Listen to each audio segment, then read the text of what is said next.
কিনা, সেজন্য আবার ঘুরে ঘুরে প্রশ্ন করা। এত কিছুর পরে এমন কি কিছু আছে যেটির কারণে সন্দেহ থাকতে পারে? দেখেন, একটা জিনিস হলো কি, যে নির্বাচন ফেব্রুয়ারিতে হবে, এটা এভাবে আমি ভাবতে চাই। কারণ আমি আসলে একটা নির্বাচন চাই। কারণ একটা সরকার দেশে থাকবে, তাদের কোনো জবাবদিহিতা থাকবে না। এই সরকারের কোনো জবাবদিহিতা নাই। কিন্তু এই সরকার কিছু একটা করলো, আমি প্রশ্ন করলাম, আমি প্রশ্ন করার কি, তারা আমাকে জবাব দিবে কেন? এটা কিন্তু এভাবে চলছে। কিন্তু যদি এটা জনগণ দ্বারা নির্বাচিত একটা সরকার হতো, তাহলে তাদের কিন্তু একটা ভয় থাকতো যে তারা আগামীতে নির্বাচিত না হতে পারে যদি জনগণকে সে বিরক্ত করে। তো আমি একটা নির্বাচিত সরকার সবসময় চাই, যে সরকারটা আমি বলতে পারবো আমার সরকার। তো সেই বিবেচনায় নির্বাচনটা এবার আমি মনে করেছিলাম যে নির্বাচনটা ফেব্রুয়ারিতে হবে, এবং আমি এখনো মনে করি ফেব্রুয়ারিতে নির্বাচন হবে। এই কারণে মনে করি যে প্রধান উপদেষ্টা নিজে বলেছেন উনি ফেব্রুয়ারিতে নির্বাচন চাচ্ছেন, এবং ওনার কথা অনুযায়ী পরের দিনে উনি ইলেকশন কমিশনে চিঠি পাঠিয়েছেন। ইলেকশন কমিশন প্রস্তুতি নিচ্ছেন, এবং যেখানে যেভাবে হওয়া দরকার ফেব্রুয়ারিতে নির্বাচন হওয়ার জন্য সবকিছু সেভাবেই হচ্ছে। এরই মধ্যে নির্বাচন কমিশনের দৃঢ়তাও মনে হয় এক জায়গায় একদিন দেখলাম, সিইসি বলে বসলেন সরকার যদি তার মতো করে করতে চায় তাহলে উনি পদত্যাগ করে ফেলবেন। বেশ একটা দৃঢ়তাপূর্ণ কথাবার্তা উনি বলেছেন, আমার ভালোও লেগেছে শুনতে। বাট প্রশ্ন হলো, জামায়াতে ইসলাম এবং এনসিপি, তাদের যে দুটো দাবি, এই দুটো দাবিকে আপনি একেবারে উড়াই দিবেন? আমার কথা হলো এটা, তারা তো এটা দাবি করেছে ভাই। বিএনপি বড় দল, কোনো সন্দেহ নাই। এখন বিএনপির একটা দাবি আছে, বিএনপি একটা বক্তব্য আছে, জামাতে ইসলামের একটা বক্তব্য আছে, এনসিপি একটা বক্তব্য আছে। আমি কিন্তু তিনটা বক্তব্যের কোনটা সঠিক কোনটা বেঠিক এটা নিয়ে আলোচনা করছি না। এই আলোচনা আরো অনেক পরের আলাপ, হয়তো আমার সেই যোগ্যতাও নাই। পরবর্তী যদি বলতে পারবো অল্প অল্প করে যা বুঝি। কিন্তু আমার কথা হলো কি, তিনটা দল তো, আপনি তিনটা দলকে যদি মূল দল ধরি আমরা, আমি এনসিপি কে মূল দল ধরি না আসলে। আমি এনসিপি কে ওরকম দল ধরি, এনসিপি কে আমি এবি পার্টিরও নিচে ধরি। যদি এবি পার্টি এখানে আছে আমাদের এখানে, সেজন্য আমি মনে করি যে এবি পার্টির চেয়েও অত বড় দল না, এই পার্টির নিচের দল যেটা। তারপরে ধরলাম, ওই তর্কের খাতিরে ধরি, তারা যে দাবিগুলো তুলেছে, এই দাবিগুলো কিন্তু আপনাকে বিবেচনায় নিতে হবে ভাই। আপনি গাইড জন্য কিছু করতে পারবেন না, আপনাকে বিবেচনায় নিয়ে বুঝাইতে হবে যে কেন এই দাবিটা ঠিক না, এটা আপনাকে বলতে হবে। এবং যে দাবিটা এনসিপি করেছে, এনসিপি দাবিটা কি একদম অযৌক্তিক? আপনি সেভাবে ভাবেন। ওরা বলতে যাচ্ছে যে আপনারা একটা সনদ করলেন, জুলাই সনদ করলেন, সবগুলি রাজনৈতিক দল মিলে বসে করলেন, করার পর সেই সনদে কিছু নিয়ম, ধরেন আমরা যদি শুনলাম আর কি, যে ৭৩টার ব্যাপারে বোধ হয় তারা একমত হয়েছে মোটামুটি, আরগুলি আছে, যে ৭৩টা যে আলটিমেটলি থাকবে, পরবর্তী সরকার যে এগুলো ফলো করবে, তার গ্যারান্টি কোথায়? এখন তারা যদি গ্যারান্টিটা চায়, চাওয়াটি অন্যায়। যদি গ্যারান্টি না থাকে, তাহলে একদিন বসে এই সমস্ত এই যে চা বিস্কুট খাওয়ার প্রয়োজনটা কি ছিল? এই প্রশ্ন তো উঠতেই পারে। এখন সেইটাকে ৭৩টা একমত হয়েছে, কিন্তু ৭৩টা আপনি কিভাবে বাস্তবায়ন করবেন, এটা নিয়েই কিন্তু ঝামেলা এখন চলছে। এটা নিয়ে ওনারা, এনসিপি একভাবে চাচ্ছে, জামাতে ইসলাম আরেকভাবে চাচ্ছে, বিএনপি আরেকভাবে চাচ্ছে। এই তিনটার সুরাহা হইতে হবে ভাই, আমরা সুরাহা চাই। আর সুরাহা না হলে, সুরাহা না হলে কি হবে, এটা এই ফুয়াদ ভাই বলতে পারবে। ওনারা পলিটিক্যাল পার্টি, ওনারা এর একটা অংশ, ওনারটাকে শুনি তারপর আমরা বলি। ব্যারিস্টার ফুয়াদ, সুরাহা না হলে কি হবে, এই প্রশ্নটাও পুরনো, তারপরেও এই প্রশ্নটা করতে চাই। আর এবং সাথে সাথে এটাও জুড়ে যেতে চাই যে সালাউদ্দিন আহমেদের বক্তব্য তো বলছিলাম, তিনি আরো বলছেন ঠুনকো বাহানায় নির্বাচন বর্জন করলে রাজনীতি থেকে মাইনাস হয়ে যাবে। কেউ কি মাইনাস হবার সম্ভাবনা বা আশঙ্কাও আপনি দেখেন? ধন্যবাদ। এই যে মাসুদ ভাই কিছুক্ষণ আগে সমালোচনা করছিলেন যে অন্তর্বর্তীকালীন সরকার অনির্বাচিত, জবাবদিহিতা নাই। এই যে দেখেন, আপনি প্রশ্ন করলেন, এই প্রশ্নের উত্তর দিতে কিন্তু মাসুদ ভাই রাজি হচ্ছে না। তাহলে দেখা যায় মাসুদ ভাই নিজেও কিন্তু জবাবদিহিতা বিশ্বাস করেন, একজন নাগরিক হিসাবে যে ওনার কাছে জবাবদিহিতার একটা জায়গা আছে।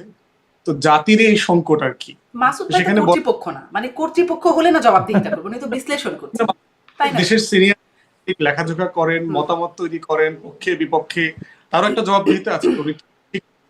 আচ্ছা, আমি জবাব দিব, সমস্যা নাই।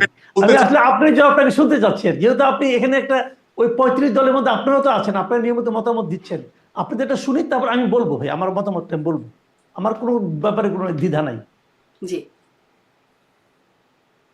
ব্যারিস্টার ফুয়াদ। নিয়ে আমি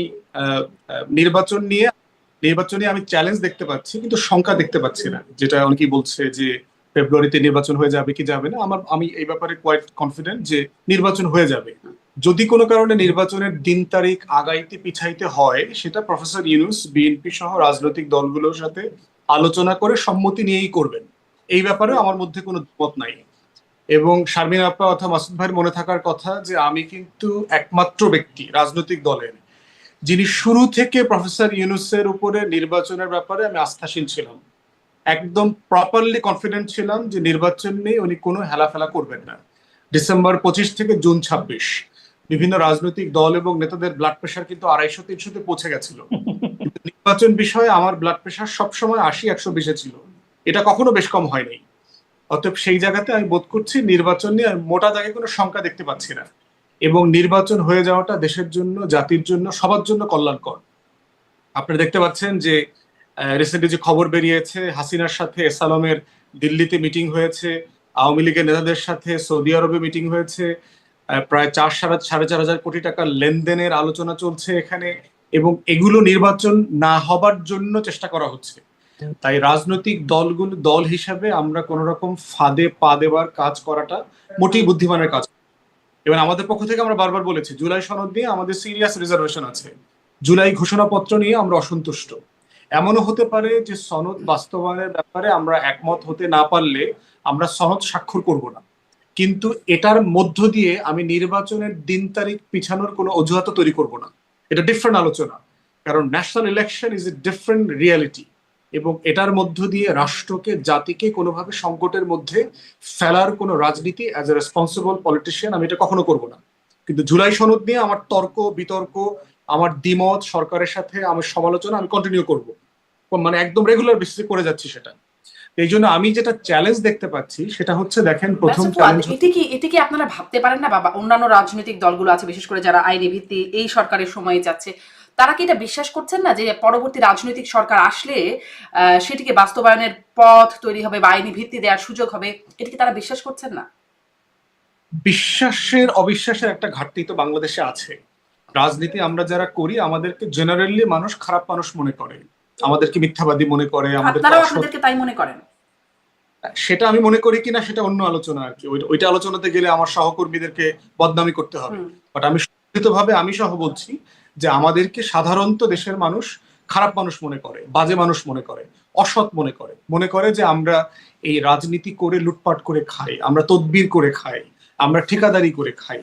অতএব সেই জায়গাটাতে ঐতিহাসিকভাবে এই সত্যতাগুলো আমরাই রাজনীতিবিদরা প্রতিষ্ঠিত করেছি। এমনটা না যে এটা সবাই মিলে মিথ্যা কথা বলছে, ব্যাপারটা এরকম না। এটা রাজনীতিবিদরা প্রজন্মের পর প্রজন্ম এই কাজগুলো অন্যায়ভাবে করে তাদের ব্যাপারে এই ধারণাগুলো জাতির ভিতরে তৈরি হয়েছে। আপনি দেখেন মাসুদ ভাই তখন আরো বেশি ইয়াং ছিলেন, ক্যাম্পাসে ছিলেন। 80-র দশকে যে রাজনীতিটা হয়েছে, সবাই কিন্তু তখন মনে করেছিল যে 90-তে 3 জোটের রূপরেখার ভিত্তিতে বাংলাদেশটা একটা ভিন্ন বাংলাদেশ হবে। লিখিত 3টা দলের 3টা জোটের আলাদা প্রস্তাবনা ছিল, কই হয় নাই তো। 66 6 দফাতে তখন লেখা ছিল না যে আমরা কেমন বাংলাদেশ চাই, যেখানে একটা ভালো নির্বাচন হবে, একটা সুষ্ঠু নির্বাচন হবে। তাহলে কেন 2025 সালে এসে আমাকে ঐকমত্য কমিশনে আবার নির্বাচন নিয়ে কথা বলতে হচ্ছে, কেয়ারটেকার সিস্টেম নিয়ে কথা বলতে হচ্ছে, নির্বাচন কমিশনের সংস্কার নিয়ে কথা বলতে হচ্ছে? আমরাও 111-এর সরকার যখন আসলো, আপনার মনে থাকার কথা, ডক্টর আকবর আলী খানকে দিয়ে কিন্তু একটা রিফর্ম কমিশন করা হয়েছিল। উনি কয়েক শত রিফর্মের প্রস্তাবনাও তৈরি করে দিয়ে গেছিলেন, কিন্তু আওয়ামী লীগ এসে তো সেগুলো রেটিফাই করে নাই পার্লামেন্টে, সেগুলো ফেলে দিয়েছে। অতএব এই যে ঐতিহাসিক রাজনৈতিক পরম্পরা আছে, সেখানে এই আস্থাহীনতাটা আছে। তাই আজকে যারা আমরা বাস্তবায়নের ব্যাপারে সিরিয়াস কমিটমেন্ট চাই, আমরা যারা বলছি যে জুলাই সনদটা স্বাক্ষরের দিন থেকে বাস্তবায়িত হতে হবে, পার্টিকুলারলি যেই ধারাগুলোতে কোনো দ্বিমত নাই, আমরা সকল রাজনৈতিক দল একমত হয়েছি, তাহলে সেটা বাস্তবায়ন করবার জন্য কেন 2026-এর নির্বাচন হয়ে আরো 2 বছর সময় আমি কেন নষ্ট করব? একটা জাতির জীবনে কি 2 বছর গুরুত্বপূর্ণ সময় না? যদি একটা সংস্কার আমি 2026-এর সংসদের আগে করতে পারি, সেটার জন্য আমি 2031-এর সংসদকে কেন রেফার করব? অতএব আমরা যারা বাস্তবায়ন চাই, আমরা তো আসলে জাতীয় স্বার্থে চাই, কিন্তু এটার মানে এটা না যে এই বাস্তবায়নকে কেন্দ্র করে আমরা নির্বাচন পিছায় দেবার কোনো অজুহাত তৈরি করব। সেটা জাতীয় স্বার্থের জন্য মোটেই গ্রহণযোগ্য হবে না। সেটা এমন যে বাস্তবায়ন না হলেও নির্বাচনের সময়ই হয়ে যাবে, হওয়াই উচিত। এবং এটা একটা ডিফারেন্ট আলোচনা, প্রয়োজনে আমরা দলের সমালোচনা করব, আমরা বিএনপি সমালোচনা করব, অন্য দলের সমালোচনা ওই করব। প্রশ্নটাও করছিলাম, এটাও কি একটু বলবেন যে কাউকে কি মাইনাস হয়ে যাবার মানে শঙ্কা দেখেন, যেটা সালাউদ্দিন আহমেদ বলছেন যে যারা বর্জন করবে তারা রাজনীতি থেকে মাইনাস হয়ে যাবে? মনে করি যে এটা একটা সিম্পলি পলিটিক্যাল স্টেটমেন্ট, পলিটিক্যাল রেটরিক্স আছে, বিভিন্ন দল বিভিন্ন ভাষায় কথা বলে। মাইনাস কে হয় দেখেন, হিস্টোরিক্যালি মুসলিম লীগ, মুসলিম লীগের ইতিহাস দেখেন, সেই 1904 সালে প্রতিষ্ঠিত হয়ে সে কোন লেভেলের কন্ট্রিবিউশন করেছে। ঢাকা বিশ্ববিদ্যালয় প্রতিষ্ঠা বলেন, বঙ্গভঙ্গ আন্দোলন নেতৃত্ব দেয়া বলেন, পাকিস্তান আন্দোলন বলেন, লাহোর প্রস্তাব বলেন, জমিদারি প্রথা বাতিল বলেন, শেখ মুজিবের মতো একটা বিশাল ইয়াং জেনারেশন পলিটিক্যাল হয়ে ওঠে, নতুন আর একটা রাষ্ট্র বানানোর আন্দোলন। সেই দলটা নাই হয়ে গেছে না বাংলাদেশ থেকে, কারণ সে 70 সালে 71 সালে একটা ভুল রাজনীতি করেছে। এবং দেখেন জাতীয় পার্টির অবস্থা দেখেন, 9 বছরের স্বৈর শাসক একটা ভুল রাজনীতি করবার কারণে যেটা হয়েছে, আপনার 90-এর পরে সে পিজার মতো 6 টুকরো 8 টুকরো হয়ে গেছে। একটা আঞ্চলিক, ওই মাসুদ ভাই জানে, আঞ্চলিক পত্রিকা আছে বাংলাদেশে, তো এরকম রংপুর বিভাগের একটা দলে পরিণত হয়েছে। ঠিক একইভাবে দেখেন গণ অভ্যুত্থানের পরে অথবা শেখ মুজিব মারা যাওয়ার পরে আওয়ামী লীগ 4 টুকরা হয় নাই 79 সালে। তো এই আওয়ামী লীগও কেন আজকে নাই হয়ে গেল, পলিটিক্যাল ডাইনোসর হয়ে গেল?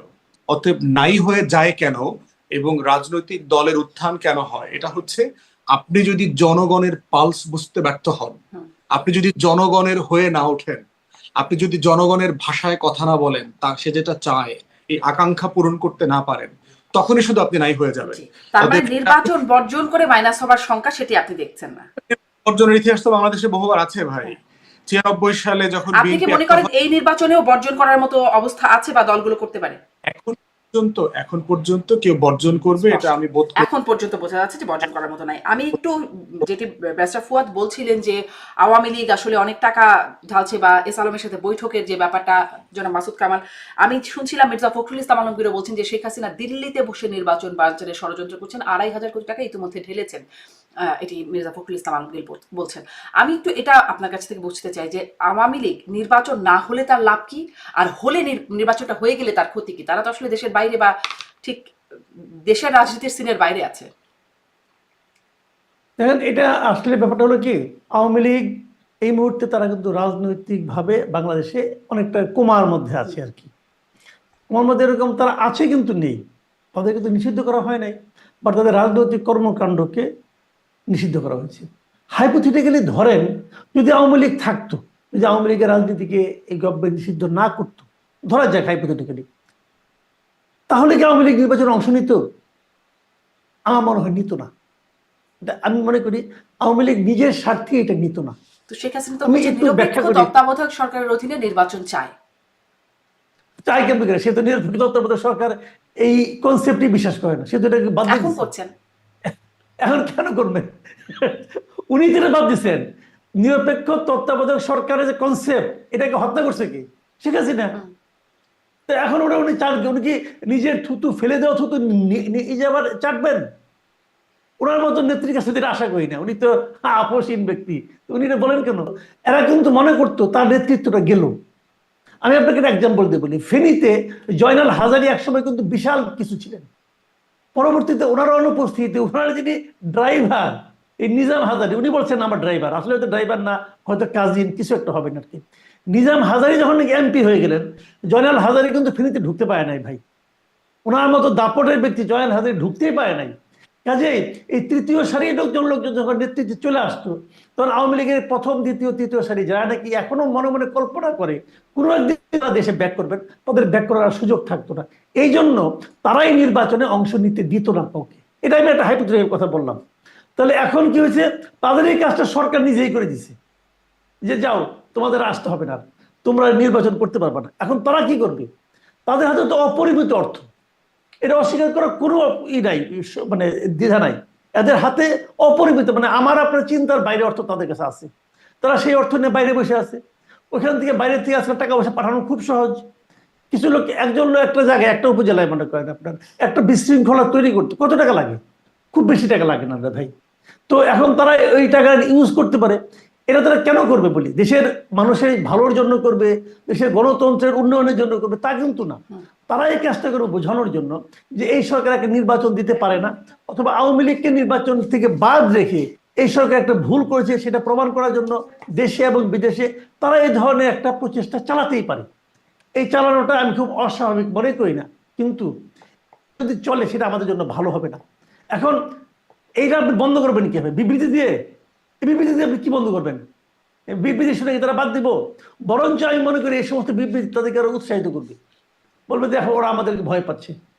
কাজে এটা হলো সরকারের দায়িত্ব, সরকার এটা কিভাবে হ্যান্ডেল করবে। আওয়ামী লীগকে তো সরকারই নিষিদ্ধ করছে, সরকারকে বুঝতে হবে এই দলটাকে নিষিদ্ধ করলে পর, এটা আওয়ামী লীগের বড় দল রে ভাই, একটা বড় দলকে আপনি নিষিদ্ধ করছেন, তার তো অনেক নেতা কর্মী এই দেশে আছে, তার অনেক সমর্থক আছে, এই দল যে করে না তাও আওয়ামী লীগকে ভোট দেয় এমন লোক অনেক আছে। তো তাদের তো আপনি মন খারাপ করছেন, মন ভেঙে দিয়েছেন, তো তাদেরকে আপনি কিভাবে হ্যান্ডেল করবেন তার একটা প্ল্যান আপনার থাকতে হবে। সেই প্ল্যানটা এই সরকার আছে কিনা আমি জানি না। যদি সেই প্ল্যানটা প্রস্তুতিটা সরকারের না থাকে তাহলে কিন্তু নির্বাচনে ঝামেলা হতে পারে, আবার নাও হতে পারে। আমি জাস্ট একটা আশঙ্কার কথা বললাম। হ্যাঁ, কিন্তু আমি যে প্রশ্ন করছিলাম যে আসলে নির্বাচন হয়ে যদি যায়, মানে না হলেও তারা ক্ষমতার বাইরে, হলেও তারা ক্ষমতার বাইরে বা একরকম সিনের বাইরে, তাহলে নির্বাচন না হওয়াতে তাদের আগ্রহটা কি? মানে নির্বাচনে না হওয়া বা বানচালের পেছনে যে তারা টাকা খরচ করছে, এটি করে তাদের লাভ কি হচ্ছে? বা লাভ হয় না, তারা তো এটা বলার চেষ্টা করবে, মানুষকে বোঝানোর চেষ্টা করবে, দেখো আওয়ামী লীগকে বাদ দিয়ে নির্বাচন করলে নির্বাচন করাটা কত কঠিন। তবে এই এই যে ধারণাটা মানুষকে দিতে চেষ্টা করবে, দেশবাসীকে দেওয়ার চেষ্টা করবে, দেশের বাইরে দেওয়ার চেষ্টা করবে, তারা এই চেষ্টা কিন্তু করবে না, নির্বাচন যদি করবে। বানচাল, মানে আমি জাস্ট একটু বোঝার জন্য জিজ্ঞাসা করছি, যদি বানচাল করা হয় তাহলে তো নির্বাচনটা হলো না, মানে এই সরকারই থাকলো, তাই না? শুনেন, হলো না, নির্বাচন একদম বানচাল করবে, নির্বাচন হবে না, এত ক্ষমতা বাইরের থেকে করা সম্ভব না ভাই। ওই দুই একটা জায়গায় হয়তো আগুন টাগুন লাগাবে, দুই একটা জায়গায় একটু ভাঙচুর করবে, এই করবে, এর চেয়ে বেশি কিছু করা সম্ভব না। আচ্ছা 2014 নির্বাচন আপনি আমার বলেন, 2014 সালে কিন্তু বিএনপি যদি তোর প্রপার ইলেকশন হইতো 2014-তে, তাহলে বিএনপি ক্ষমতায় আসতো রে ভাই, সিম্পল একদম। আওয়ামী লীগ একদম উড়ে যেত, বিএনপি তখন ক্ষমতায় আসতো 2014-তে যদি নির্বাচনটা একটা তত্ত্বাবধায়ক গভর্নমেন্টের আন্ডারে যদি হইতো। তাহলে তখন বিএনপি কত স্ট্রং পার্টি ছিল, তার সঙ্গে ছিল জামাত, জামাত এবং বিএনপি মিলে কি 2014 নির্বাচন বন্ধ করতে পারছিল? তারা কি ভাঙচুর এবং এই সমস্ত আপনার বিভিন্ন ঘটনা কি তারা ঘটায় নাই, চেষ্টা করে নাই, পারছে? পারে নাই তো রে ভাই, এটা কঠিন। শুনেন, সরকার রাষ্ট্রযন্ত্র যে, সে কিন্তু, আমি মাঝে মাঝে বলি যে সরকার হচ্ছে দেশের সবচেয়ে বড় মাস্তান, তাদের হাতে সমস্ত কিছু আছে, তারা যদি চায় তাহলে এটাকে থামানো কঠিন। কাজে আওয়ামী লীগের ওই নির্বাচন, যেটা কোনো নির্বাচনই না, সেই নির্বাচনকে ওই সময় সবচেয়ে জনপ্রিয় দল বিএনপি এবং তার সঙ্গে জামাত একটা অর্গানাইজ, তারা দুইটা মিলে থামাইতে পারে নাই, এটাকেও আওয়ামী লীগ বাইরে থেকে থামাই দেবে এটা মনে করি না। জি, আমি ব্যারিস্টার ফুয়াদের কাছে এই প্রশ্নটা করতে চাই যে যদি নির্বাচন হয়ে যায়, মানে বানচালের তো ষড়যন্ত্র করছে, হয়ে গেলে আওয়ামী লীগের ক্ষতি কি, বিশেষ ক্ষতি আছে কিনা? এর সাথে সাথে আমি আরেকটা প্রশ্ন আপনার কাছে, মূল যে প্রশ্নটা আপনার কাছে করতে চাই সেটি হচ্ছে যে আপনি বলছিলেন যে জুলাই সনদ বাস্তবায়ন হোক না হোক, মানে নির্বাচনটা নির্বাচনের সময় হয়ে যাবে, সেটি আপনি এখন পর্যন্ত এটাই মনে হচ্ছে। কিন্তু আমি দেখছিলাম যে সার্জিস আলম ফেসবুকে একটা পোস্ট করছেন, তিনি একটা একরকম থ্রেট দিচ্ছেন যে জুলাই সনদের আগে নির্বাচন, মানে আর কোনো আলোচনা করা যাবে না, যদি কোনো আলোচনা থাকে সেটি নির্বাচন, মানে জুলাই সনদ বাস্তবায়ন আইনি ভিত্তি দেওয়ার পরে। আমি যদি প্রথমে একটু পড়ি, শেষের অংশটুকু একটু অশ্লীল হয়ে গেছে, গালাগালি পর্যায়ে চলে গেছে, ওই অংশটুকুতে না যাই। জুলাই সনদের মাধ্যমে মৌলিক সংস্কার বাস্তবায়নে যারাই বাধা হয়ে দাঁড়াবে তাদের মুখোশ জনগণের সামনে উন্মোচন করা হবে। জুলাই সনদ বাস্তবায়নের নিশ্চয়তার পর অন্য আলাপের শুরু হতে পারে, তার আগে না। উপদেষ্টা হোক আর রাজনীতিবিদ, কাউকেই ছাড় দেওয়া হবে না। সাধু সাবধান, কে কি করছেন কিংবা করতে চাচ্ছেন কোনো কিছুই গোপন থাকবে না। শেখ হাসিনা তো জান নিয়ে পালাইতে পারছে, আপনারা সেটাও পারবেন না। তারপরে অংশটা অনেকটাই মানে বলার মতো না। কিন্তু এই যে শেখ হাসিনা জান নিয়ে পালাইতে পারছে, আপনারা পারবেন না, আপনারা কাদেরকে থ্রেট দিচ্ছে? জুলাই সনদ বাস্তবায়ন না হলে কাদের উপরে এই থ্রেটটা, হুমকিটা?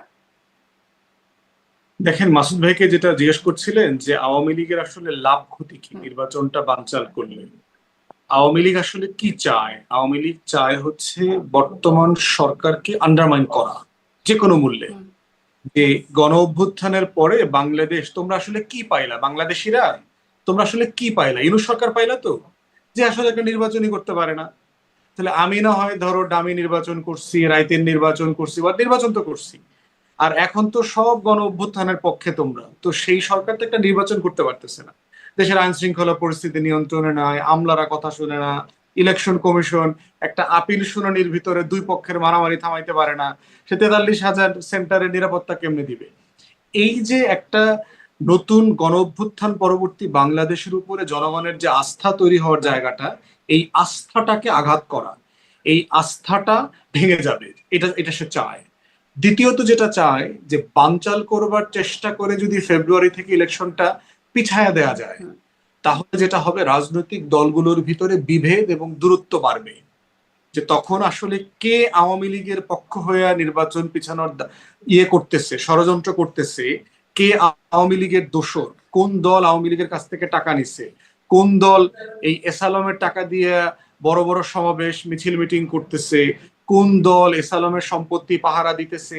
এই যে একজনের ব্যাপারে আরেকজনের যে বক্তব্যগুলো আছে, যেগুলো আমরা সিটিং রুমে বেডরুমে রেগুলার মাসুদ ভাইরা বিভিন্ন হাউজে হাউজে গিয়ে গোপনে গোপনে কথা বলেন, এগুলো তখন পাবলিক হয়ে যাবে।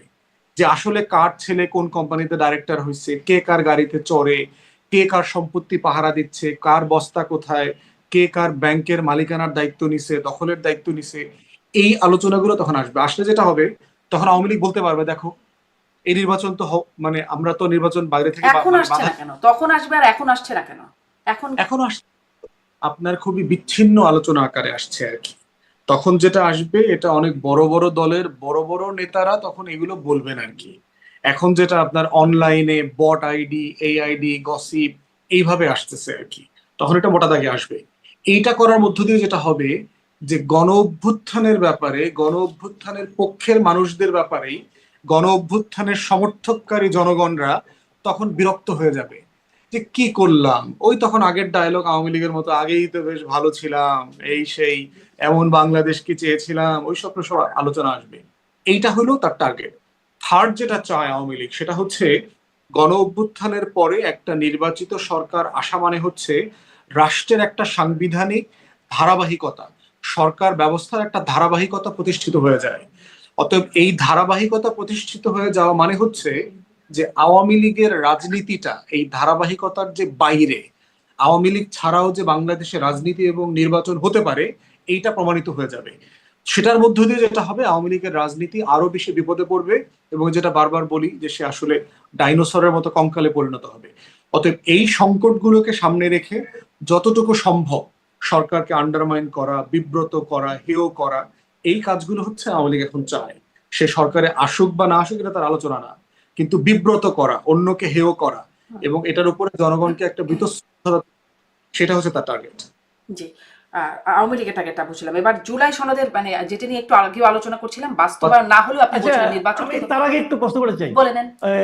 ফওয়াদ ভাই একটা কথা বললেন যে বিভিন্ন হাউসে মাসুদ ভাইরা যে যায়, এটা আসলে কি আমি বুঝি নাই কিন্তু না কথাটা গোপন। আমি একটু আপনার কাছে বুঝতে চাচ্ছিলাম বিষয়টা। আমি কিন্তু বুঝতে পারি না জিনিসটা। ওইটা যেগুলো ধরেন ব্রেক টাইমে আপনার টেলিভিশনে টক শোর ব্রেকে ব্রেকে আপনারা যে কথাগুলো বলেন, ওইগুলোর কথা, যেগুলো একসময় যাবে আর কি, শুধু ব্রেকে থাকে। কি বলেন মাসুদ ভাই ব্রেক টাইম, একটু আমরা শুনি যে গোপনে গোপনে যেগুলো। না আমি আসলে মানে ঠিক আছে, ব্রেক টাইমে তো আমরা অনেক হাসি তামাশা করি, অনেক রসিকতা করি, সেটা করি, কিন্তু ওইটার মধ্যে মানে কোনো রকম মানে মতলব আছে কিনা থাকতেই পারে। সেই মতলবগুলো যদি দু একটা যদি এক্সাম্পল দিতেন ফওয়াদ ভাই, তাহলে আমার জন্য খুব সুবিধা হতো। আমি এবার এই সমস্ত ব্যাপারগুলো খুব সিরিয়াসলি নেই আর কি। রেকর্ডিং বন্ধ হয়ে যাবে না, তখন দু একটা বলবো আর কি। রেকর্ডিং বন্ধ হয়ে গেলে দু একটা বলবেন নাকি? আমাকে আবার দর্শকরা পরে জিজ্ঞাসা করেন আপনি যেটা অনিয়ারে বললেন, তো আপনি যেটা অনিয়ারে বললেন, অনিয়ারে বলার কারণে মানুষ তো শুনে ফেললো। এখন যদি আমি ব্যাখ্যাটা তাহলে ভাববে আমি কারো কাছে যে টাকা চেয়েছি, কারো কাছে যে তদবির করেছি, এরকম যেহেতু এটা একটু ক্লিয়ার করলে আমার জন্য ইজি হয় আর কি। যেটা বলছি, ধরেন আমরা পার্সোনালি অনেক ঘটনা জানি, ধরেন কে কোন কোম্পানি, কোন রাজনৈতিক দলের কোন নেতা, আওয়ামী লীগের কোন কোম্পানির ব্যবসা বাণিজ্য দেখভাল করতেছে, চাঁদাবাজি করতেছে, তাদের কাছ থেকে কত টাকা নিচ্ছে, এগুলোর তো অনেক ঘটনা আমরা জানি, কিন্তু পাবলিক স্পেয়ারে বলবার মতো সাফিসিয়েন্ট এভিডেন্স তো আমাদের কারো কাছে নাই। যথেষ্ট সলিড জায়গা থেকে এগুলো জানি যে এই ঘটনা। আমি বুঝতে পেরেছি। গল্প তো আমরা মাসুদ ভাই অনেকগুলো করেছি আর কি। আচ্ছা, মানে সেই গল্পগুলোই প্রকাশ্যে চলে আসবে কদিন পরে, আপনি বলছিলেন সেটা।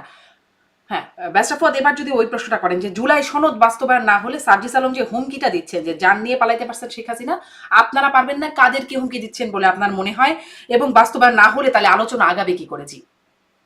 দেখেন, মানে এই পার্সোনাল স্টেটমেন্টে বকডাউন হওয়া জরুরি না। মাসুদ ভাই একটা গুরুত্বপূর্ণ কথা শুরুতে বলছেন, সেটা হচ্ছে যে সকল রাজনৈতিক দল পিয়ার চায়, হুম।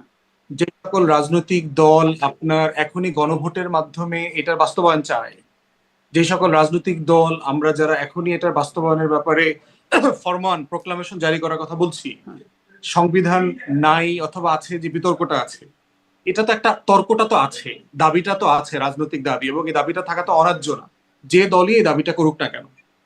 বিএনপি বলছে আমরা আগামী সংসদে এসে 2 বছরের মধ্যে এটা বাস্তবায়ন করব, কোনো দায় মুক্তির অঙ্গীকার আমরা এখন করতে পারবো না।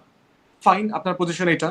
কিন্তু যারা এখন চায়, যারা এখন বড় বড় সমাবেশ করছে, রাজনৈতিক দাবি দাওয়া দিচ্ছে, এটা তো নির্বাচনের আগে রিজলভ করতে হবে কোনো না কোনো ফর্মে। আমি পার্সোনালি প্রস্তাব দিয়েছি ঐক্যমত্য কমিটি সনদ বাস্তবায়ন নিয়ে এজেন্ডাভুক্ত আলোচনা করবেন, তখন এই বিষয়গুলো আলোচনা আসুক। নিম্নকক্ষে আমরা পিআর চাই, পক্ষে বিপক্ষে তর্ক বিতর্কগুলো আসুক, আসার পরে দেখি আমরা একটা কনসেনসাসে পৌঁছতে পারি কিনা। আমরা বাস্তবায়নের ব্যাপারে কি আমরা আগামী সংসদের উপরে ছেড়ে দেবো, না আমরা এখনই বাস্তবায়ন করতে পারি, এ ব্যাপারে আমরা একমত হতে পারি কিনা। আলোচনাটা তো হওয়া দরকার, কথাটা তো হওয়া দরকার কোনো না কোনো ফোরামে। এবং ঐকমত্য কমিশনে যেহেতু আমরা এই আলোচনাগুলো করেছি, পারহ্যাপস ওটাই বেস্ট ফোরাম এখন এই আলোচনাগুলো করা। কারণ সময় যত গড়াবে, নির্বাচন কেন্দ্রিক এই আলোচনাগুলো অনিশ্চয়তা তৈরি করবে। তাই আলোচনাগুলো যদি আমরা এখন তাড়াতাড়ি শেষ করে ফেলতে পারি, তাহলে নির্বাচনের ফোকাস সবাই আলোচনাটা করতে পারবে। নির্বাচন কমিশনের সংস্কার, চ্যালেঞ্জ, বাস্তবায়ন, ভোটারদের বাস্তবতা যেগুলো আছে, এগুলো নিয়ে আমরা তখন একটা ফোকাস আলোচনা করতে পারবো। এই আলোচনায় ঐক্যমত আসতে আসতে বা ঐক্যমত আনার প্রচেষ্টার মধ্যে অন্যরকম অন্যদিকে কোনো ঐক্য আবার হচ্ছে কিনা বা হওয়ার সম্ভাবনা দেখছেন কিনা, আমি এই অর্থে বলছি যে যেমন সালাউদ্দিন আহমেদি তিনি বলছেন, এখন তো তিনি খুব ভোকাল, তিনি বলছেন মানে তিনি একরকম এনসিপি কে বলছেন যে তাদের জন্য আলোচনার দরজা খোলা, জামায়াতের সাথে কোনো জোট হবে না, কিন্তু এনসিপির জন্য আলোচনার দরজা খোলা। বেস্টাফুয়াদ, হ্যাঁ, আপনার কাছেই জানতে চাই একটু যে এই মানে আপনাদের ঐক্যমতের আলোচনার মধ্যে ওইদিকে কোনো ঐক্য হয়ে যাবে এরকম কি সম্ভাবনা দেখেন? দেখেন, একটা রাজনীতি, ইলেকশন নিয়ে একটা রাজনীতি বাংলাদেশে বরাবরই ছিল। ভোট আসলেই আপনার সিট ভাগাভাগির রাজনীতি, কে কাকে কোথায় ছাড় দেবে না দেবে। আর এখন যেহেতু এইবার মোর লাইকলি যে আপনার আওয়ামী লীগ জাতীয় পার্টি নির্বাচনে অংশগ্রহণ করতে পারবে না, বিএনপির জায়গা থেকে নির্বাচনটা তো কাইন্ড অফ এ মানে সুষ্ঠু একতরফা নির্বাচনের মতো একটা বাস্তবতা তার সামনে বিরাজ করছে। কারণ বিএনপির পরের যে দলগুলোর সাইজ, সেটা ধরেন বিএনপির পরে দশম পর্যন্ত কোনো দল নাই। বিএনপিকে 100 আসনে সিরিয়াসলি প্রতিদ্বন্দ্বিতা করতে পারবে এমন বাস্তবতা বিএনপি ছাড়া সকল দল মিলেও পারবে না। এখন এরকম একটা বাস্তবতা যেটা হবে 73 সালে এবং 2018 সালে যেটা হয়েছে, যে একটা ফ্রডুলেন্ট, একটা জালিয়াতির একতরফা নির্বাচন হয়েছে, এইবার আমরা আশঙ্কা করতেছি একটা সুষ্ঠু একতরফা নির্বাচন হবে এবং সেটা কারোর জন্য মঙ্গলজনক হবে না। তো সেইখানে এই আলোচনাটা তো গুলো আসছে, কে কাকে কি ছাড় দেবে, গণ অভ্যুত্থানের পক্ষে শক্তিকে, যুগপদের ব্যাপারে তো বিএনপির অলরেডি একটা বক্তব্য আছে যে আমরা জাতীয় ঐক্যমতের সরকার করব নির্বাচিত হলে পরে। অনেক দলের সাথে তারা বসছে, সিট ছেড়ে দিচ্ছে, কোনো কোনো দলকে দেখলাম 4টা সিট ছেড়ে দিয়েছে, বিভিন্ন রাজনৈতিক দলকে দেখলাম আপনার চিঠি দিয়ে দিয়েছে, আপনি দেখেছেন বিভিন্ন নেতাকে, 11-12 জন রাজনৈতিক দলের নেতাকে অলরেডি চিঠি ইস্যু করে দিয়েছে। তো এই আলোচনাটা চলছে, এই চলার ভিতর আমি কোনো দোষ দেখি না। প্রশ্ন হচ্ছে আমরা ইন প্রিন্সিপাল কয়েকটা জিনিস দেখতে চাই। একটা হচ্ছে নির্বাচনটা যেন গণতান্ত্রিক জায়গা থেকে একতরফা না হয়, ভোটারদের যেন একটা ভালো বিকল্প থাকে এর মধ্যে। তো এই বোঝাবুঝির নির্বাচনের যেটা ঝুঁকি, সেটা হচ্ছে জনগণের সামনে আসলে ভালো কোনো অপশন দাঁড়াচ্ছে না, কারা বিরোধী দল হবে। আপনি এমন একটা বাস্তবতা তৈরি হলো, সবাই মিলে সংসদে গেল আপনার, তো বিরোধী দল কে? তো আলটিমেটলি সরকারের সমালোচনা কে করবে? সংসদের যে মর্যাদা, ওয়েস্টমিনিস্টার পার্লামেন্টের যে স্ট্যাটাস, সেটা কি হবে? অতএব সেই তর্কগুলো আমাদের মধ্যে আসাটা জরুরি, কারণ গণ অভ্যুত্থানের স্পিরিট ধারণ করি যেন সরকারি দল বিকল্প কে হবে সেটি একটা প্রশ্ন। এবং প্রায় সময় মাসুদ কামাল একটা প্রশ্ন তোলেন যে আওয়ামী লীগকে যারা ভোট দিতে চায় তাদের জন্য বিকল্প কি আছে, তাদের জন্য বিকল্প কি অপশন আছে? ব্যারিস্টার ফুয়াদ, আপনার কাছে আমি এটাতেও একটু আসবো, কিন্তু আমি মাসুদ কামাল জোটের প্রশ্নটা যেহেতু আসছে, এটা নিয়ে একটু কথাটা শেষ করি যে আপনার কাছে কি মনে হয় জোটের বাস্তবতা নির্বাচনের আগে কেমন হবে? এনসিপির জন্য দরজা খোলা, আলোচনার এরকমটা বলছে, আবার ব্যারিস্টার ফুয়াদ বলছে কাউকে 4টা, কাউকে এরকম আসন ছেড়ে দেওয়া হচ্ছে, কাউকে কাউকে আবার একরকম ক্লিয়ারেন্স দেওয়া হচ্ছে যে দলের পক্ষে মানে দলের লোকজন ওই ওই আসনে ওই প্রার্থীর পক্ষে কাজ করবে, এরকম ব্যাপার আমরা জানতে পারছি। এমন কি হতে পারে নির্বাচনে বিএনপি এনসিপির জোট এখন যারা মোটামুটি মুখোমুখি পর্যায়ে প্রায় দাঁড়ায়?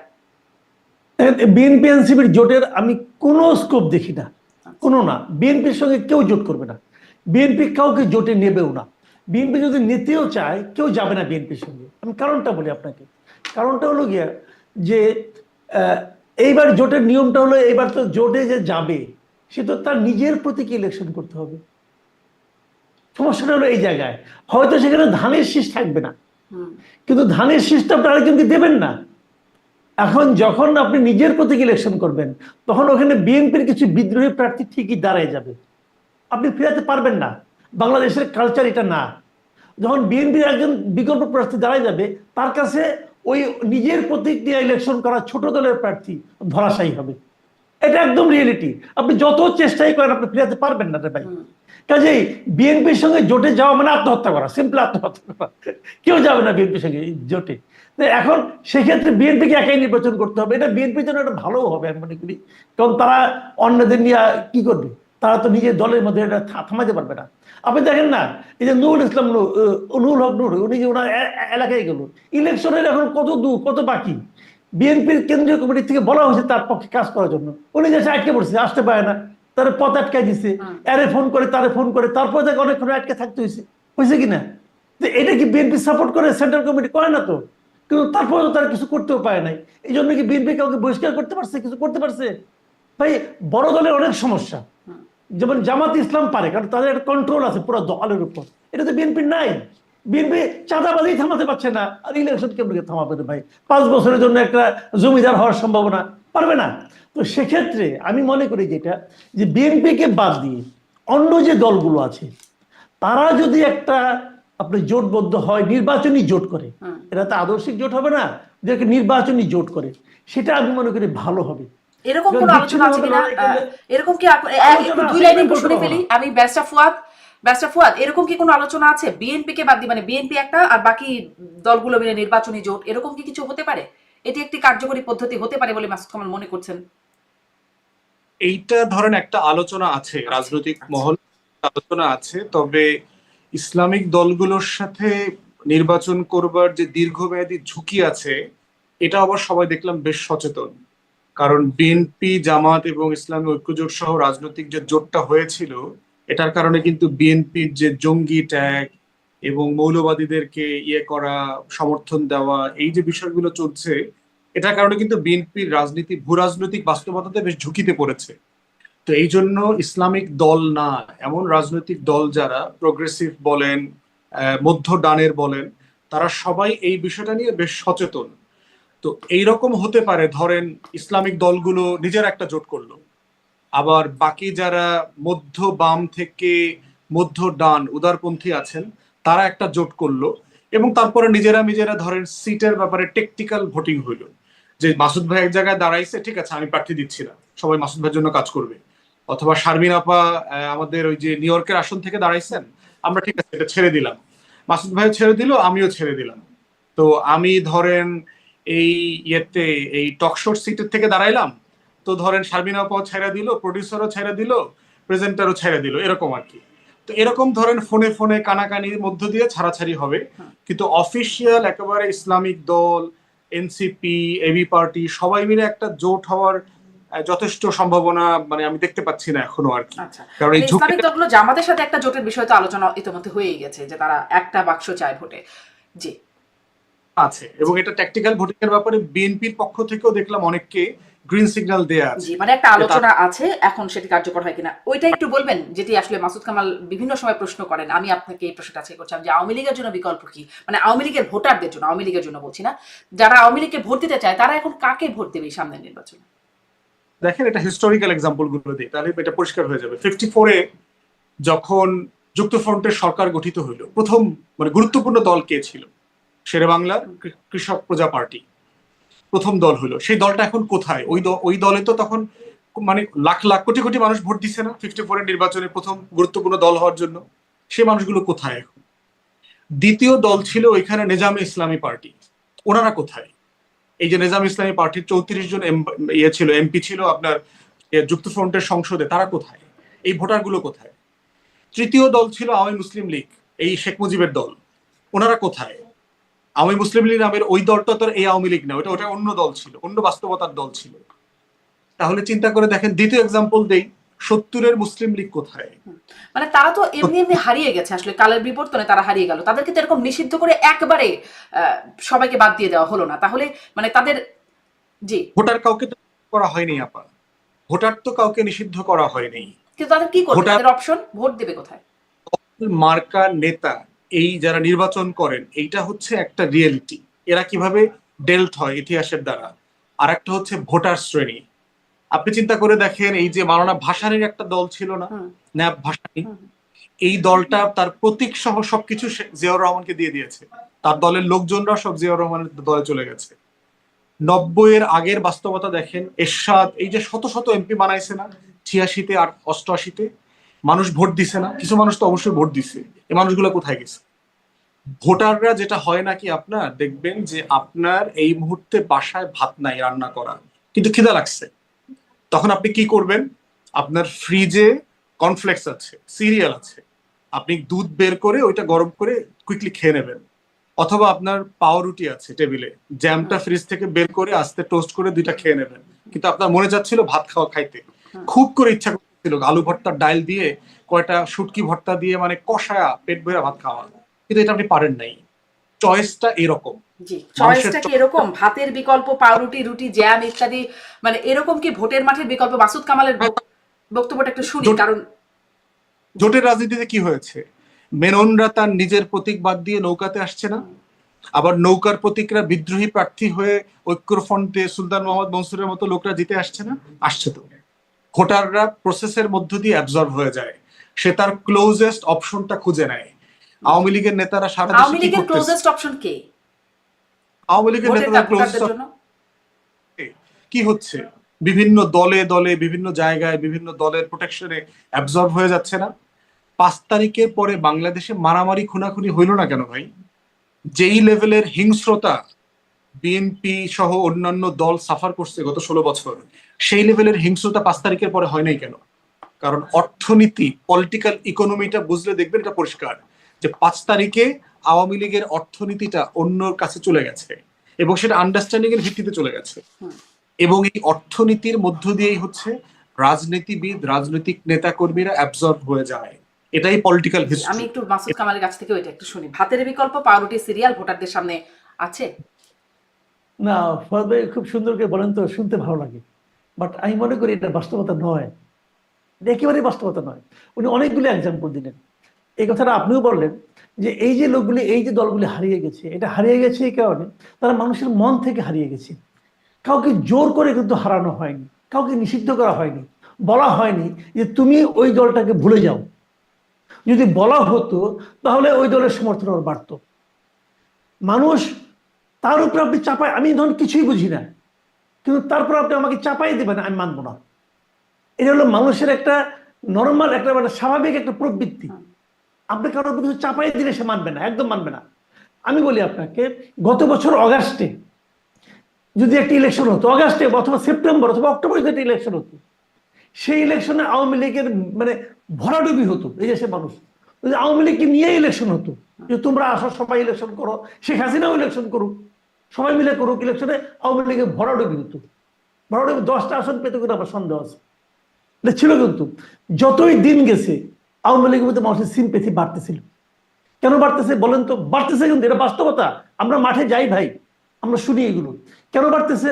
বাড়তেছে এই কারণে, যখন তারা দেখতেছে আওয়ামী লীগের নাম উচ্চারণ করলে পরে তাকে পেটানো হচ্ছে, আওয়ামী লীগের বিভিন্ন বাড়িঘর ভাঙচুর করা হচ্ছে, তারা মুসলিম দল হিসেবে দাবি করবে। ওই লিডারটা মনে করেন সে করাপ্ট লিডার, কোনো সন্দেহ নাই, সে মানুষের ক্ষতিও করছে তাও কোনো সন্দেহ নাই, সে মানুষকে অত্যাচার করছে তাও সন্দেহ নাই, কিন্তু যখন তার বাড়িটা আপনি ভেঙে দিচ্ছেন, আগুন দিয়ে জ্বালিয়ে দিচ্ছেন, এটা কিন্তু আমরা ওখানকার সাধারণ মানুষের মধ্যে একটা নেগেটিভ ইম্প্যাক্ট ফেলতেছে। তারা বলতেছে যে ওই লোকটা খারাপ ছিল, ঠিক আছে বিচার করবো, কিন্তু তুমি আগুন ধরে জ্বালাই দিলে কেন? হিসাবটা কিন্তু এই জায়গায়।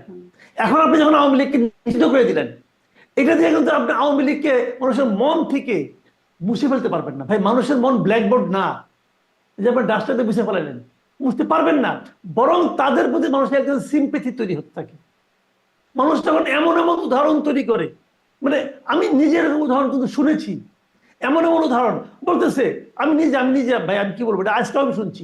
আমি নিজে আজকে প্রেস ক্লাব থেকে কারাট বাজার আসছি মেট্রো রেলে করে, ওইখানে দাঁড়াই আমাকে বলতেছে ভাই খুব তো আওয়ামী লীগকে তাড়াইলেন, খুব আমাকে তারা বলতেছে আপনি তো আওয়ামী লীগকে তাড়াইছেন, এখন এই মেট্রোর মতো একটা কিছু আনান না দেখি, 1 বছর তো হয়ে গেল, একটা খাম্বা তো গাড়তে পারলেন না।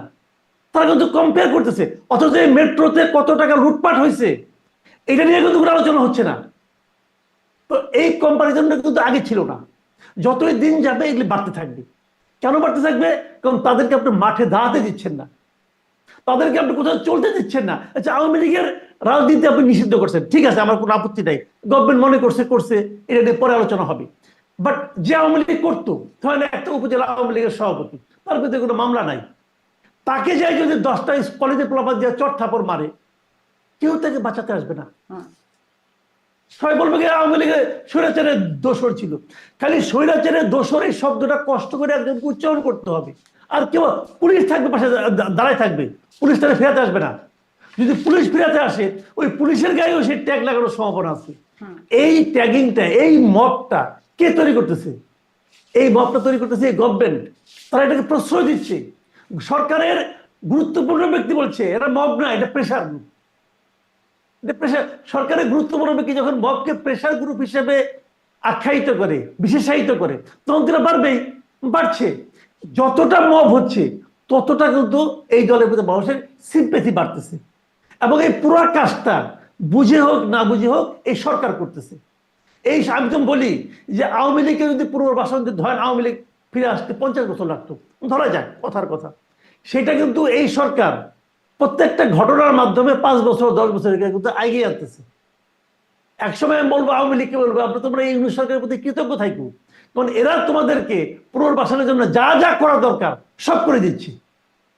তো এটা হলো কি বাস্তবতা, ওয়াইপ আউট করা সম্ভব না, এটা হয় না পৃথিবীতে। যাকে আপনি নিষিদ্ধ করবেন, জামাতকে গত 15 বছর রাস্তায় দাঁড়াইতে যায় রে ভাই। জামাতের 2 জন লোক বসে একটা রেস্টুরেন্টে চা খাচ্ছে, ওইখান থেকে ধরে নিয়েছে যে সরকার বিরোধী ষড়যন্ত্র করতেছে, অতএব জেলে ঢুকাই দিল। করছে না? এখানে করছে তো। জামাতকে আপনি নিঃশেষ করতে পারছেন? জামাত আগের চেয়েও শক্তিশালী হয়ে ফিরে আসছে। বিএনপিকে নিঃশেষ করা গেছে, বিএনপিকে ঠেলতে ঠেলতে বলতে শেষ পর্যন্ত বলে কি যে বিএনপি একটা সন্ত্রাসী দল। জিয়াউর রহমানকে বঙ্গবন্ধু নিজে বলছে বীরোত্তম খেতাব দিচ্ছে তাদেরকে, তারে বলে সেটাকে আইএস এর এজেন্ট ছিল বলছে তো আওয়ামী লীগ। কেউ প্রতিবাদ করতে পারছে? পারে নাই, গায়ের জন্য এগুলি চালিয়ে গেছে। আর কদিন পরে হয়তো খেতাব প্রত্যাহার করে নিত। এগুলি করে কি বিএনপিকে নিঃশেষ করা গেছে? মানুষের মানে বিএনপির প্রতি সিম্প্যাথি আরো বাড়ছে। এটাই হয় যখন আপনি মানে কাউকে মানে এইভাবে অত্যাচার করতে থাকবেন। আপনি বিচার করেন না, বিচার করেন, কোনো সমস্যা নাই, বিচার করেন, যত লোককে পারেন বিচার করেন, আইনের মাধ্যমে আসেন, একদম স্পষ্ট। আমি আরেকটা প্রসঙ্গে তাকে আপনি নিঃশেষ করতে পারবেন। একটু বিএনপির প্রসঙ্গে ছোট্ট করে আলোচনায় যাব, তবে তার আগে ব্যারিস্টার ফুয়াদের কাছ থেকে এই বিষয়ে যে আওয়ামী লীগকে পুনর্বাসনের দায় বা ক্রেডিট এটি যাচ্ছে ইউনূস সরকারের কাছে। দেখেন, বিএনপি জামাতের এক্সাম্পলটা আওয়ামী লীগ জাতীয় পার্টিকে নির্বাচন অথবা রাজনীতি করতে না দেওয়ার সাথে একরকম না। কারণ বিএনপি জাতীয় পার্টিও তাহলে সামনে নির্বাচন করতে পারবে না, মানে আওয়ামী লীগ জাতীয় পার্টি বললেন তো, তাই এটা একটু আনছি, পারবে? পুরো গ্যাংয়ের কথা বলতেছি, এটা আমার মতামত তাই। কারণ যারা গত 16 বছর ধরে এই রাষ্ট্রের হেন কোনো ক্ষতি নাই যা তারা করে নাই, আমাদের নির্বাচনী ব্যবস্থা ধ্বংস করা, দেশের সম্পত্তি লুট করা, গণহত্যা, এবং এগুলোর সবকিছু জুডিশিয়াল প্রসেসের মাধ্যমে রিজলভ না হওয়া পর্যন্ত তাদের রাজনীতি, নির্বাচন কোনো কিছু হওয়ার কোনো অধিকার আছে বলে আমি মনে করি না। কিন্তু প্রসেস হচ্ছে যে ওই যে মানে বিচার ছাড়া মানুষকে হেয় করা, হেনস্থা করার যে জায়গাটা, এইটার অবশ্যই একটা ডিসিপ্লিনে রাষ্ট্রকে আনতে হবে। বিশেষ করে যারা ফৌজদারি অপরাধের যোগ্য তাদেরকে ফৌজদারি অপরাধ দিতে হবে। এবং শারমিন আপা, আপনার সাথে আমি এর আগে বলেছি, তওবা কমিশনের কথা বলেছি। যারা আওয়ামী লীগের পদস্থ নেতা না, এমপি মন্ত্রী ছিল না, লুটপাট ফৌজদারি অপরাধের সাথে জড়িত না এমন মানুষের জন্য আপনি একটা রিহ্যাবিলিটেশন একটা বডি করতে হবে। তওবা কমিশন বলছি, এই লোকগুলা গিয়ে ওখানে তওবা করবে, হেফাজতে হুজুরদের কাছে পাগড়ি ধরে তওবা করে বলবে যে আমি ভুল করছি আর করবো না, এরকম করে তাদেরকে মাফ করে আপনি সারফেস লেভেলে নিয়ে আসবেন। সেখানে কি জামাতও যাবে? জামাতও যাবে মানে ৭১-এর জন্য তারাও কি যাবে? এটা তো ২৪-এর আলোচনা, আমরা তো ৭১-এর আলোচনা না করতেছি না কিন্তু তো। মানে অপরাধের তো মানে ক্রিমিনাল অফেন্স, না, আপনিও আইনজীবী, তাহলে তো একই, মানে গণহত্যা যদি হয়। যাবোই না, আমি এখন ২৪-এর আলোচনা করতেছি। যে যে দায়িত্ব ছিল শেখ মুজিবের ডিল করার, আওয়ামী লীগের সরকার সেটা ডিল করে নাই। হুম। অতএব ৭১-এর ইস্যুস যারা ফেল করছে এটা তাদের উপর চাপায় দেন। ডক্টর কামালরা এখনো বেঁচে কিন্তু আছে। এখন কি আর করা কেন? যাবে না? মানে আওয়ামী লীগ ফেল করছে বলেই তো আপনারা আসছেন, মানে আপনারা এখন মানে না, ডিল করার দায়িত্ব ওইটা নিচ্ছেন। আমরা ৭১ ইস্যুতে এখানে এখানে গণ অভ্যুত্থান হয়নি। গণ অভ্যুত্থান হয়েছে আওয়ামী লীগের ১৬ বছরের দুঃশাসন অপরাধের কারণে তার মানে হয়েছে। যদি ধরেন এই এক্সিস্টিং গভর্নমেন্টের বিরুদ্ধে কখনো কোনো আন্দোলন হয়, তখন আওয়ামী লীগ আবার মাঝখান দিয়ে চলে আসতে পারবে। না, সেটা তো প্রশ্ন হচ্ছে সেটা আসবে কিনা সেটা ডিপেন্ড করতেছে লট অফ যদি জবে যদি কিন্তু আছে। হুম হুম হুম। প্রশ্ন হচ্ছে যে আমরা ২৪-এর ইস্যু কিভাবে ডিল করব। এখানে তো আপনি ৭১-এর যুদ্ধাপরাধের বিষয় আনলে তো হবে না ভাই, এই বিষয়ে তো আমি ডিল করতে পারবো না। এটা তো শেখ মুজিবের ডিল করার দায়িত্ব ছিল, সেই সরকার ডিল করতে পারে নাই। আওয়ামী লীগ ১৬ বছর ১৯-২০ বছর ক্ষমতা ছিল, তারা তো করতে পারে নাই, তাদের ব্যাপার, এটা তাদেরকে জবাবদিহিতার মধ্যে আনেন। আমরা আলোচনা করতেছি যে গণহত্যাটা গত বছর, সেই গণহত্যার বিচারটাই তো ভালোভাবে এখনো করতে পারছি না আমরা, সেই আলোচনাটা তো করতে হবে। অতএব সেই জায়গাটাতে একটা জুডিশিয়াল প্রসেসের মধ্য দিয়ে এই কনক্লুশনে আসতে হবে। আমি প্রস্তাব করেছিলাম যে ঐকমত্য কমিশনে আওয়ামী লীগ জাতীয় পার্টি ১৪ দলের রাজনীতি নির্বাচন করার সুযোগ থাকবে কি থাকবে না এটা এজেন্ডাভুক্ত করে আলোচনা করা উচিত। আমি বহু আগে বলেছি কমিশন করবার জন্য বলেছি, জনগণের মতামত নেবার জন্য বলেছি, যে প্রসেস ফলো করে মতামত নিয়ে এই সিদ্ধান্তে কালেকটিভলি আসতে হবে। কারণ বিএনপি জামাতকে নিষিদ্ধ করার মতো করে ট্রিট করা আর গণ অভ্যুত্থানে পরাজিত একটা শক্তিকে, যে গণহত্যা মানবতা বিরোধী অপরাধ করেছে, যে দেশকে স্বাধীনতা সার্বভৌমত্ব বিক্রি করে দিয়েছে, তাকে পুনর্বাসন করা, রাজনীতি করতে দেওয়াটা, এটা ৪৫ সালে জি, নাৎসি মানে এবং আমার এখানেই প্রশ্নটা ছিল যে একই ধরনের মানে গণহত্যা ক্রিমিনাল আইন অনুযায়ী যদি বলি, গণহত্যা তো গণহত্যাই, যদি মানে আওয়ামী লীগের বিরুদ্ধে সে অভিযোগ হয়, ৭১-এ জামাতের বিরুদ্ধে সে অভিযোগ, কিন্তু সময় গেছে বলে ওটা বাদ হয়ে গেল। আমি আসলে আজকে আর এই আলোচনায় খুব বেশি যাওয়ার সুযোগ নাই। মাসুদ কামালের কাছ থেকে আমি একটু শেষ বক্তব্য এখানে শুনে নেই। মানে পাকিস্তানের পররাষ্ট্রমন্ত্রী এসেও বললেন যেগুলো মীমাংসা হয়ে গেছে ২ দফা, এখন মীমাংসা হয়ে গেছে। মানে আপনার ছোট্ট একটা মতামত দিয়ে শেষ করি, আমার সময়ও শেষের দিকে একদম। না, শাবিনা আপু, একটা কথা বলতে হবে, আপনার কনক্লুশনটা রং। আচ্ছা, আপনি আমাকে কারেক্ট যেটা মি। যেটা মিসলিড, প্রশ্ন হচ্ছে ৭১-এর অপরাধ ডিল করবার দায়িত্ব কার ছিল? শেখ মুজিবের আমাদেরও সরকারের ছিল আছে, কিনা? কেন নাই? কেন শেখ মুজিবেরই, কেন আমাদের কেন না? তার দায় আমাদেরকে দিচ্ছেন কেন? কেন দিব মানে না? মানে ২৪ যারা সরকারে থাকবে আইনের না, আপনি ২৪-এর বিচার যারা চাইতেছে তাদেরকে ৭১-এর বিচারেরও দায়িত্ব নিতে হবে, এইটার দায়িত্ব আপনি আমাদেরকে দিচ্ছেন কেন? মানে এটা তো আমরা এই ২৪-এর গণহত্যার বিচার চাচ্ছি বলে আমাদেরকে ৭১-এর গণহত্যার বিচারেরও দায়িত্ব নিতে হবে? কেন এটা তো হবে না? Practical question. না, এটা তো আমার ম্যান্ডেটের মধ্যে নাই তো।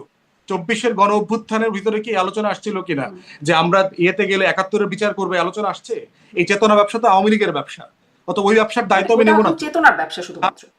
না, ওইটা যারা ফেইলিউর করছে, যারা ফেল করছে তাদেরকে ডাকেন, তাদেরকে জিজ্ঞাসাবাদ করেন, যার উপরে দায়িত্ব ছিল জবাবদিহিতা তার উপর চাইবেন।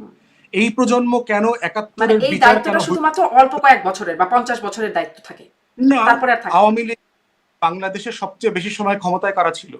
এই চেতনা ব্যবসায়ীরা তো ছিল। কারা ছিল বলেন? আওয়ামী গত লীগ ছিল। ৫৩ বছর আওয়ামী লীগ ছিল। তো এই চেতনা ব্যবসার যারা খরিদ্দার, এই বিচারটা করবার দায়িত্ব কার ছিল? শেখ মুজিবের আচ্ছা, সরকারের আওয়ামী ছিল লীগ তো। পারে নাই, মানে আওয়ামী লীগের দায়িত্ব পারে নাই, তার মানে আর এটা হবে না, সেটা শেষ। হবে না প্রশ্ন, না, হবে না প্রশ্ন না, এটার দায় আপনি আমাকে চাপাইতে পারেন কিনা? যে ২৪-এর গণহত্যার বিচার চাওয়া মানে হলো আমাকে ৭১-এর বিচারেরও দায়িত্ব নিতে হবে, ব্যাপারটা এরকম কিনা? না, সেই বিষয়টা না, আমি একটু রিফ্রেশ করি কথাটা। মানে একই অপরাধে যদি অপরাধটা যদি সেম হয়, তাহলে এর বিচার হবে বীর কেন হবে না, বীর বিচার হবে এর কেন হবে না? সময়ের ব্যবধান বলে। তো ডিফারেন্ট আলোচনা, যে আপনি একদিন শুধু ৭১-এর ইস্যুতে আলোচনা করেন যে আমাদের ফেইলিউর গুলো কি কি, ৭১-এর যুদ্ধাপরাধের বিচার কেন ভালোভাবে হইল না, তখন দায় দায়িত্বের প্রশ্ন আসবে। কিন্তু ২৪-এর আসলে বিচারের আমরা তো আলোচনা বিচার নিয়ে কথা বলছি না, আমি বলছি রাজনীতির ভ্যালিডিটি। আমি মানে রাজনীতি করতে পারবে কিনা, আসতে পারবে কিনা, সেটি আসলে শেষ করি আজকের মতো। এই আলোচনাটা আরো একদিন, মানে আপনার সাথে প্রায় এই আলোচনা নিশ্চয়ই চলতে থাকবে। মাসুদ কামাল, শেষ বক্তব্য আপনার। না, আমার কথাটা হলো কি শোনেন, এই ভূখণ্ডে দুটো অপরাধ হয়েছে, ধরে নিচ্ছি আমি, গণহত্যার মতো অপরাধ দুবার হয়েছে। হত্যা মামলা তো ভাই কখনো তামাদি হয় না, তাই না? আপনারা দুজনই মোটামুটি আইন সম্বন্ধে আমার চেয়ে ভালো জানেন। হত্যা অপরাধ কিন্তু কখনো তামাদি হয় না, এটা আপনি 100 বছর পর করতে পারেন, কোনো সমস্যা নাই। এই ভূখণ্ডে দুটো গণহত্যা হয়েছে, আমরা দুটো গণহত্যারই একজন, আমি তো কোনো পলিটিক্স করি না, আমি একজন সাধারণ মানুষ হিসেবে আমি দুটো গণহত্যারই বিচার চাইবো। আমি চাইবো আগের গণহত্যাকারী তারা এখন বিচারকের ভূমিকা যদি অবতীর্ণ হয়, তাদেরকে আমি জিজ্ঞাসা করব যে তোমরা যে কাজটা করছো ওটার জন্য কি তোমরা লজ্জিত? ওই যে বললেন তওবা কমিশন, তওবা কমিশন বললে আগে তওবা করে আসেন, আপনারা তো তখন ছিলেন না, এত সময় তখন আবার ছোট ছিল। জামাত কিন্তু অদ্ভুত দল, ওদেরকে যা জিজ্ঞাসা করবে সব তারা খবর দিতে পারে, কিন্তু কোন দেশে কি হয়েছে, ইতিহাস, ভূগোল, পাটিগণিত সব জানে।